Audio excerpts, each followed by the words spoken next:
ओम शांति। आज बाबा के 20 सितंबर के महावाक्य हैं। बाबा ने कहा, मीठे बच्चे, तुम्हें पुरुषार्थ कर एयर कंडीशन की टिकट खरीद करनी है। एयर कंडीशन टिकट लेना अर्थात माया की गर्म हवा अथवा वार से सेफ रहना। प्रश्न है, तुम बच्चों को महाविनाश का दुख होगा या नहीं? इसका पाप किस पर चढ़ता है? उत्तर है, तुम्हें इस महाविनाश का दुख हो नहीं सकता, क्योंकि तुम तो फरिश्ता बनते हो।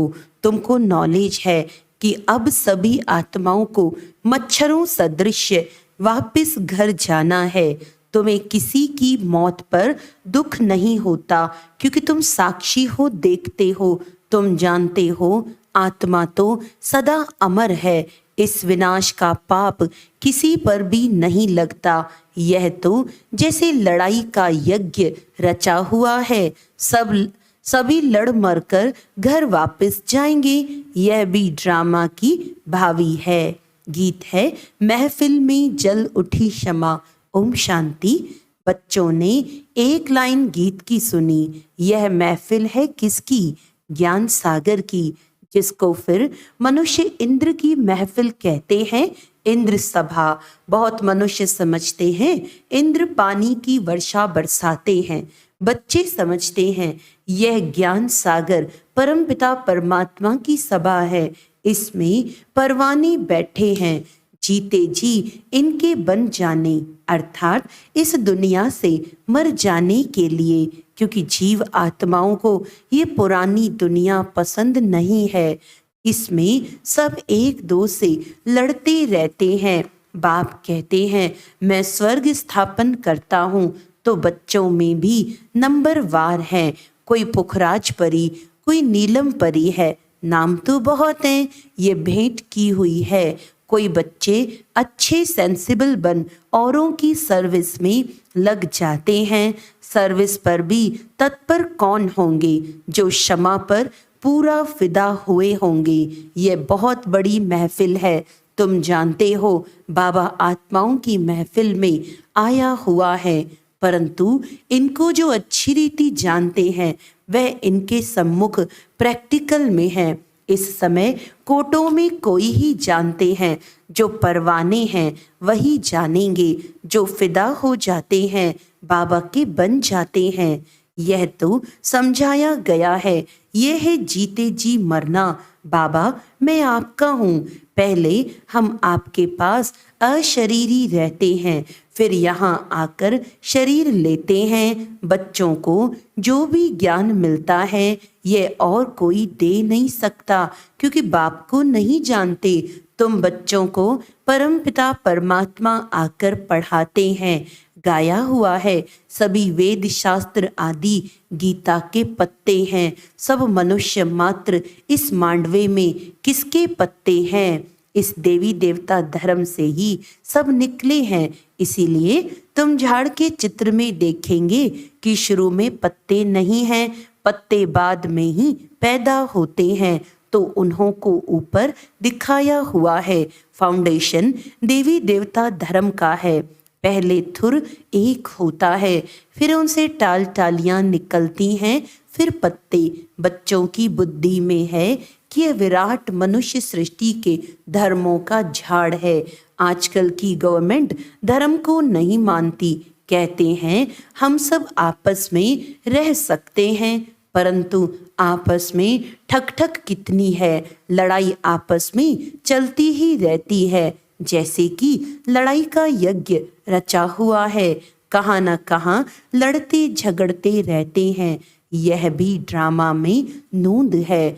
युक्ति ऐसी करते हैं कि आपस में लड़ मरें। आगे हिंदुस्तान पाकिस्तान अलग अलग थोड़ी था, सब इकट्ठे थे। गवर्नमेंट भी मजबूत थी। आपस में कोई लड़ नहीं सकते थे, क्योंकि ऊपर में बड़े बड़े नवाब होते थे। जैसे अब सारी दुनिया के लिए यूएन आदि बड़ी बड़ी कमेटी है, परंतु इन सब के लिए धनी धोरी तो कोई है नहीं। दो टुकड़े हो गए हैं। दुख वृद्धि को पाता ही रहता है। एक दो को मारते ही रहते हैं। ड्रामा में देखो कैसा राज है, एक दो से लड़ेंगे तो बाप पर थोड़ी पाप लगेगा। हम साक्षी हो देखते हैं, तुम जानते हो सब लड़कर खत्म ही हो जाने वाले हैं। कोई बड़ा आदमी मर जाता है तो 8-10 रोज उसके लिए थोड़ा बहुत कार्यक्रम चलता है, हॉलीडे आदि करते हैं। तुम्हारे लिए तो कुछ नहीं है, तुम तो फरिश्ते बन रहे हो, तुमको विनाश का भी दुख नहीं होता है। अब तो मच्छरों सदृश मरेंगे, फिर कौन किसको देखेंगे? यह राज तुम बच्चे ही जानते हो। नई दुनिया में रहने वाले तो बहुत फर्स्ट क्लास चाहिए। यहाँ कोई मरे तो तुमको थोड़ी दुख होगा, तुम तो साक्षी हो देखते हो। इसने जाकर दूसरा शरीर लिया अपना पार्ट बजाने के लिए। तुम्हारे में भी सब निश्चय बुद्धि नहीं है। गृहस्थ व्यवहार में रहते पांव से चोटी तक अब खुशी का पारा चढ़ रहा है, फिर कोई का कम कोई का जास्ती, कोई को फिर पाई का भी नहीं चढ़ता। जैसे आटे में नमक, उनको फीका ही कहेंगे। मालूम पड़ता है कि किन्हों को नारायणी नशा चढ़ता है। माता पिता की सर्विस करते हैं, ऐसे नहीं गृहस्थ व्यवहार में रह सर्विस नहीं कर सकते। वह तो और ही जास्ती सर्विस करेंगे और ही जास्ती माँ बाप का नाम भी बाला करते हैं। गृहस्थ व्यवहार में रहकर कमल फूल समान अचल अडोल बनकर फिर औरों को भी बनाते हैं, तो उन्हों की महिमा जास्ती है। तुम तो शुरुआत में निकल पड़े, वह भी ड्रामा। भट्टी बननी थी, उसमें से भी कोई कच्ची ईंट निकली, कोई पक्की भी निकली। आईसीएस के इम्तिहान में सब थोड़े पास होते हैं, क्योंकि गवर्नमेंट को बहुत पगार देना पड़ता है। यहाँ भी ऐसे है, बड़ी जायदाद देनी पड़ती है। मुख्य 8 पास होते हैं, फिर 108 की माला बनती है। पुरुषार्थ कर ऊंच पद पाना है, रिजर्व कराया जाता है ना। फर्स्ट क्लास एयर कंडीशन में कभी गर्म हवा नहीं लगेगी। तुमको कोई भी इस दुनिया की गर्म हवा अर्थात माया का वार न लगे, इतना मजबूत होना चाहिए। 8 तो बिल्कुल फर्स्ट क्लास हैं, फिर 108 हैं। नाम भी है महारथी, घोड़े सवार, प्यादे। हर एक समझ सकते हैं कि हम कौन सी टिकट खरीद कर रहे हैं। हर एक को टिकट लेनी है। पुरुष को अपनी, स्त्री को अपनी टिकट लेनी है। स्त्री को चांस जास्ती है, क्योंकि पुरुष जो करते हैं तो उसका आधा हिस्सा स्त्री को मिल जाता है। स्त्री जो सौदा करती है वह कुछ भी देती है तो उसका हिस्सा पति को नहीं मिलता है, क्योंकि पुरुष तो रचयिता है। पैसे उनके हाथ में रहते हैं, वह जो करेगा उसका हिस्सा स्त्री को मिल जाता है। स्वर्ग में तो दोनों मालिक रहते हैं। बच्चा एक होता है, वर्षा भी वह पाता है, कन्या भी अपना हिस्सा कायदे अनुसार ले लेती है। कल्प पहले जो कायदा चला है वही चलेगा। वहाँ की रस्म रिवाज का ख्याल नहीं करना चाहिए। बाबा ने बहुत तो साक्षात्कार करा दिया है। कैसे राजधानी ट्रांसफर होती है, कहाँ ट्रांसफर होती है, तो ब्राह्मण गुरुओं आदि को बुलाया जाता है। आगे की रस्म रिवाज बहुत अच्छी थी। जब वानप्रस्थ लेते थे तो बच्चे को बड़े प्रेम से गद्दी पर बिठाते थे कि अब तुम कारोबार संभालो। अभी तो बिल्कुल बूढ़े हो जाते हैं तो भी छोड़ते नहीं हैं। आगे बच्चे मातृ स्नेही होते थे, अब तो मातृद्रोही बन पड़े हैं। माँ की भी चोटी पकड़ बाहर निकाल देते हैं। इसको कहा जाता है धुंधकारी, मातृद्रोही। सतयुग में ऐसी बातें नहीं होती। तुमको तो बहुत खुशी होनी चाहिए। महफिल की महसूसता तुमको यहाँ आएगी। ये ज्ञान सागर तो जहाँ होगा वहाँ मेला होगा। नदियों का मेला होता है ना, तुम नदियाँ तो आपस में मिलती रहती हो। यह तो है ज्ञान सागर और नदियों का मेला। यह है जगत अम्बा सरस्वती, उनका भी नाम बाला है। माँ के पास भी कितने मिलने आते थे, क्योंकि उनकी मुरली बहुत अच्छी थी। बच्चियाँ भी महसूस करती हैं कि मम्मा की मुरली अच्छी खींचती थी। यह है सागर और नदियों की महफिल। बहुत बच्चे आ जाते हैं। पहले सागर, फिर नदियाँ, छोटी नदियाँ या बड़े कैनाल आदि आदि होते हैं ना।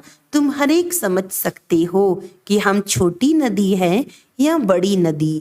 बड़ी बड़ी नदियों को बुलाते हैं कि आकर भाषण करो, तो जरूर वे तीखे हैं। मम्मा को कितना बुलाते थे, शिव बाबा का मिला हुआ खजाना आकर दो। तुम बच्चियां जाकर ज्ञान रत्नों का दान करती हो। ज्ञान का एक एक वर्षंस लाखों रुपयों का है। शास्त्रों में कोई ज्ञान की वर्षंस नहीं है। अगर होते तो भारत बहुत साहूकार होता। तुमको तो रतन मिलते हैं जिनसे तुम 21 जन्म के लिए साहूकार बनते हो। अभी संगम युग पर तुम सबसे ऊंच हो, फिर सतयुग त्रेता में तुम्हारी डिग्री कम हो जाती है। अब तुम ईश्वरीय दरबार में बैठे हो। तुम जानते हो बाबा 21 जन्मों का वर्षा देने वाला है। उनको ही सब याद करते हैं। दूसरे सब दुख देने वाले हैं। दुख देने वाली चीज को हमेशा भूला जाता है। हे बाबा, हमारे तो आप हो, दूसरा न कोई। परंतु श्री कृष्ण का नाम सुना है तो उनको ही याद करते हैं। तुम श्री कृष्ण की राजधानी में थे। बाप इस कंसपुरी को श्री कृष्णपुरी बना देते हैं। आसुरीपुरी से फिर दैवीपुरी बन जाएगी। फिर दिखाया है कि असुरों और देवताओं की लड़ाई लगी, देवताओं की जीत हुई। देवताएं रहते हैं स्वर्ग में। वास्तव में तुम्हारी लड़ाई है 5 विकारों से। अभी रामायण की बड़ी धुनी लगेगी, क्योंकि दशहरा आता है, गवर्नमेंट भी मनाती है, रामलीला करते हैं, परंतु ये जानते नहीं कि रावण क्या चीज है। कई बच्चे कहते हैं निष्ठा में बिठाओ। वास्तव में याद तो चलते फिरते करना है, परंतु जो सारे दिन में याद नहीं करते उनको बिठाया जाता है कि यहाँ बैठने से कुछ न कुछ याद करें। बहुत हैं जो सेंटर्स में जब आते हैं तो याद में रहते हैं, घर गए तो खलास। याद करने की प्रैक्टिस नहीं है। बुद्धि और तरफ भटकती रहती है। बच्चों को समझाया गया है कि आत्मा स्टार है, जिसको बिंदी भी कहते हैं। स्टार में तो ऐसे कोने होते हैं, बिंदी में नहीं होते। स्टार्स इसीलिए कहते हैं क्योंकि भेंट की जाती है, लकी सितारे कहा जाता है। बिंदी रूप आत्मा में ज्ञान की चमक है। आत्मा बिंदी में सारा पाठ है। बाप कहते हैं मुझ बिंदी में ये पाठ है जो मैं भक्ति में बजाता आया हूँ। तुम बच्चों का सबसे जास्ती पाठ है, क्योंकि तुम ऑलराउंड चक्र लगाते हो, तो चक्रवर्ती राजा भी तुम बनेंगे। दुख हो चाहे सुख हो, तुम ही पाते हो। मेरा पाठ तुम्हारे जितना नहीं है। मैं वानप्रस्थ में चला जाता हूँ, फिर भक्ति मार्ग में मेरी सर्विस शुरू होती है। याद भी करते हैं ड्रामानुसार। जिस जिस देवता की पूजा करते हैं साक्षात्कार फिर भी मैं कराता हूँ। ये ड्रामा में मेरा पार्ट है। वह समझते हैं हमको इनसे साक्षात्कार होता है, इनमें भी भगवान है। समझते हैं गणेश से साक्षात्कार हुआ तो गणेश में भी परमात्मा है। इससे ही सर्वव्यापी का ज्ञान उठा लिया है। और तुम सब बच्चे कहते हो हम सब बाबा को याद करते हैं, अर्थात सब में बाबा की याद है, तो इससे भी सर्वव्यापी समझ लेते हैं। बाप कहते हैं मेरी याद में भी सब नंबरवार पुरुषार्थ अनुसार रहते हैं। जितना जो याद करेंगे उतना विकर्म विनाश होंगे। बाकी आत्मा तो हर एक में अपनी अपनी व्यापक है। मैं कोई बच्चे में भी प्रवेश कर किसका भी कल्याण कर सकता हूँ, परंतु उन्होंने फिर उल्टा अर्थ कर दिया है। ड्रामा में वह भी नोंद है। ड्रामानुसार सबको पाठ मिला हुआ है। ये शास्त्र आदि बनाने का भी ड्रामा में पाठ है। बनाएंगे वही जिन्होंने आगे बनाए थे। गीता सुनाते हैं, फिर कल्प बाद ऐसे ही सुनाएंगे। तो अब बच्चों की महफिल में बाप बैठे हैं जो मुझे जानते हैं। मैं उन्हों के बीच में ही शोभता हूँ। बाकी जो जानते ही नहीं उस महफिल में बैठ क्या करेंगे। तुम भाषण आदि करते हो तो बहुत आते हैं। उनकी क्षमा के साथ महफिल नहीं कहेंगे। क्षमा के साथ महफिल तो यहाँ है। कोई फिदा होते हैं, फिर और तरफ बुद्धि योग चला जाता है। जब तक संपूर्ण बने बुद्धि जाती है। कर्मातीत अवस्था, संपूर्ण निर्विकारी अवस्था अभी नहीं कह सकते, वह अंत में होगी। फिर यह पुराना शरीर छूट जाएगा। ये पुरानी खाल है। आत्मा इन पुरानी कर्मेंद्रियों से काम लेती है। अच्छा, मीठे मीठे सिकिलदे बच्चों प्रति माता पिता बाप दादा का याद प्यार और गुड मॉर्निंग। रूहानी बाप की रूहानी बच्चों को नमस्ते। हम रूहानी बच्चों की रूहानी बाप दादा को याद प्यार, गुड मॉर्निंग, नमस्ते नमस्ते नमस्ते जी। धारणा के लिए मुख्य सार है, शिव बाबा से मिला हुआ खजाना सभी को बांटना है।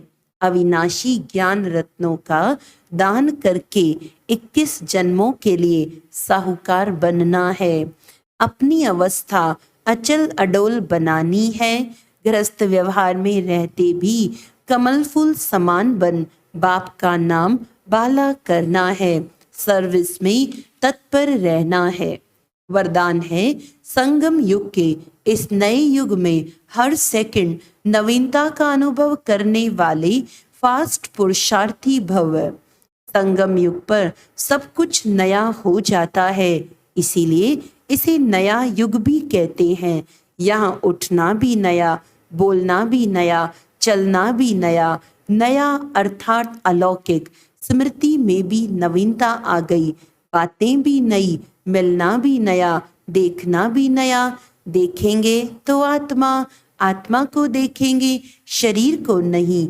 भाई भाई की दृष्टि से संपर्क में आएंगे, दैहिक संबंध से नहीं। ऐसे हर सेकंड अपने में नवीनता का अनुभव करना।